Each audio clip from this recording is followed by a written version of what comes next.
नमस्कार दोस्तों, स्वागत है आपका एग्रीकल्चरल साइंसेज में। मैं आलोक द्विवेदी। सबसे पहले हम माँ सरस्वती को नमस्कार करते हैं। तो आज का जो सेशन है डिस्कस करने के लिए ये आपका सामान्य ज्ञान से रिलेटेड है, यानी कि आपके जनरल नॉलेज से रिलेटेड है, जीके से संबंधित है। और आप सभी को हर हर महादेव। आपके कुछ इम्पोर्टेंट क्वेश्चंस को यहाँ पर डिस्कस करेंगे हम, जो कि आपके एग्जाम का पर्सपेक्टिव से काफ़ी इम्पोर्टेंट है। और क्वेश्चंस आए भी हुए हैं, ये क्वेश्चंस पूछे गए हैं प्रीवियस एग्जाम्स में। ठीक है, तो चलिए हम लोग बिना टाइम वेस्ट किए हुए क्वेश्चंस डिस्कस कर लेते हैं वन बाय वन करके।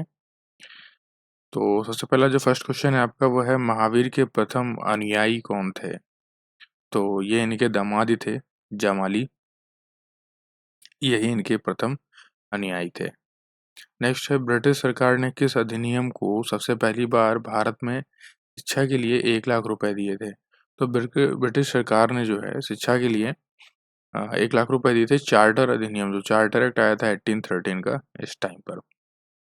और किसने कहा था कि संविधान सभा कांग्रेस थी और कांग्रेस भारत था? ये कहा था ऑस्टिन ने। अब देखिए, उत्तर प्रदेश से हमारे क्वेश्चन है कि उत्तर प्रदेश में किस वर्ष सभी सरकारी कार्यों के लिए हिंदी का प्रयोग करना जरूरी कर दिया गया था? तो ये हुआ था 1968 में। बहुत इंपॉर्टेंट क्वेश्चन। भारतीय संविधान में उद्देशिका का विचार लिया गया है यूनाइटेड स्टेट ऑफ अमेरिका से। भारत के संविधान में विदेश नीति से संबंधित कौन सा अनुच्छेद है? अगर आपसे पूछा जाए तो अनुच्छेद 51। अच्छा, फ्री लीगल एड के लिए कौन सा अनुच्छेद संबंधित है, आप लोग बताएं। निःशुल्क जो विधिक सहायता मिलती है हमें, वो किस अनुच्छेद में है? क्या 38 में है, क्या 39 में है, या 40 में है, या 37 में है? मध्यकालीन भारत की प्रथम महिला शासक थी आपकी रजिया सुल्तान। याद रखिएगा, प्रथम महिला शासक थी मध्यकालीन भारत की। नदी जो अपने मार्ग में परिवर्तन करने के लिए कुख्यात है, यानी कि मार्ग में परिवर्तन करना कि इसका जो है काम है, यानी कि आदत ही है, तो यह है कोसी नदी। हालांकि इसको बिहार का शोक भी कहते हैं, एग्जाम में पूछा गया है। इस बार के जो आपके एग्जाम्स हुए हैं ना बिहार के, उसमें क्वेश्चन था। नेक्स्ट क्वेश्चन है, भारत के उच्चतम न्यायालय ने किस मुकदमे में कहा कि मूल अधिकारों के सिद्धांत को नहीं बदला जा सकता? ये आपका अनुच्छेद 368 के अंतर्गत है कि आप जो है चेंजेस 368 के अंतर्गत कर सकते हो। हालांकि ये केस था गोलकनाथ बनाम पंजाब राज्य 1967 का, या 1967 का। और आप देखते होगे कि 19 ये जो आपका आर्टिकल 368 है, इसके अंदर चेंजेस अब हो जाते हैं। और ये कहा गया था कि नहीं बदला जा सकता, ये गोलकनाथ बनाम पंजाब राज्य केस में कहा गया था। बट अनुच्छेद 368 के अंतर्गत अब चेंजेस किए जा सकते हैं। हाँ, बस ये है कि उसका जो फंडामेंटल कॉन्सेप्ट है, जो उसका बेस है, उसको आप हैम्पर नहीं कर सकते हो। और हमारे लोगों के लिए प्रतिज्ञा तथा सभ्य विश्व के साथ किया गया समझौता कहा गया है अपने मूल अधिकारों को। मूल अधिकारों से बातें हो रही है यहाँ पर कि हमारे लोगों के लिए एक प्रतिज्ञा और सभ्य विश्व के लिए साथ किया गया समझौता मूल अधिकार को कहा जा रहा है। डॉक्टर एस राधाकृष्णन ने कहा है। Countries first cyber security centre कहाँ पर सिचुएटेड है? तो ये आपका चंडीगढ़ में सिचुएटेड है। ठीक, कहाँ पर है साइबर सिक्योरिटी सेंटर? चंडीगढ़ में country's first cyber security center है। और फेस्टिवल डेडिकेटेड टू सूर्य, ये जो फेस्टिवल जो डेडिकेटेड है किसके लिए? सूर्य एंड इक्वलिटी सेलिब्रेट। देखिए, सूर्य और equally and equally celebrated by the people of Bihar. ये देखो यहाँ पर इंग्लिश में है, इसको इंग्लिश में होना चाहिए था। ये थोड़ा सा क्या करता है कंफ्यूजन, लेकिन कोई बात नहीं। जो फेस्टिवल है, ऐसा फेस्टिवल जो सूर्य भगवान को डेडिकेट किया जाता है और इक्वली सेलिब्रेट किया जाता है जो बिहार के लोग हैं उनके द्वारा। तो इस पूजा को बेसिकली सभी लोग जानते होंगे, आप छठ पूजा के नाम से बिहार में ज़्यादा फेमस है। और छठ पूजा जो है वहाँ के लिए बहुत इंपॉर्टेंट फेस्टिवल होता है। अनुच्छेद जो आपका 2 है, यानी कि आर्टिकल 2 है जो आपका, इसके द्वारा संसद को यह अधिकार दिया गया है कि वह विधिक बनाकर संघ में नए राज्यों को प्रवेश दे सकता है और नए राज्यों की स्थापना भी कर सकता है।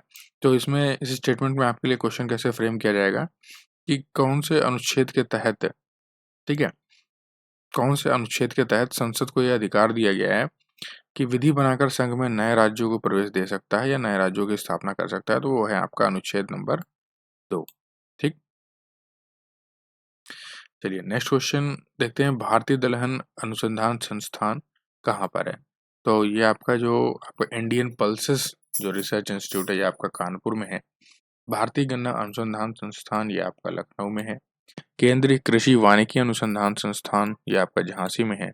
और राष्ट्रीय जैविक खेती केंद्र गाजियाबाद में है।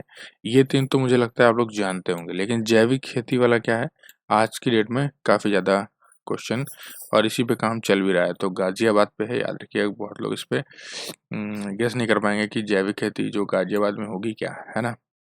अब देखिए मैग्नीशियम क्या रोल प्ले करता है हमारी बॉडी में या हमारे लाइफ में, ठीक है। तो मैग्नीशियम मांसपेशियों और तंत्रिकाओं तंत्र को सक्रिय और नियंत्रित करता है, ठीक है। यानी जो हमारे न्यूरॉन्स हैं जो हमारे, उनको उनको क्या करता है, सक्रिय यानी एक्टिव और कंट्रोल करता है, रेगुलेट करता है। यह बेसिकली हमको कहाँ से मिलता है मैग्नीशियम, तो पत्तेदार जो सब्जियां होती हैं जैसे केला, सलजम, बादाम, काजू, इनमें जो है प्रमुख रूप से पाया जाता है। यानी इसमें आपको गुड अमाउंट में आपको मैग्नीशियम मिल जाएगा। भारत की संगीत नगरी जो किसे कहा जाता है, ग्वालियर को कहा जाता है। याद रखिएगा, मैं हाईलाइट कर देता हूँ। जो कहाँ सिचुएटेड है, तो ये मध्य प्रदेश में है। तबला दरबार में एक साथ 1500 लोगों ने तबला वादन करके गिनीज वर्ल्ड रिकॉर्ड बनाया है यहाँ पर। इसके में आपके लिए इंपॉर्टेंट है कि भारत की संगीत नगरी कहाँ है, तो ग्वालियर मध्य प्रदेश में है।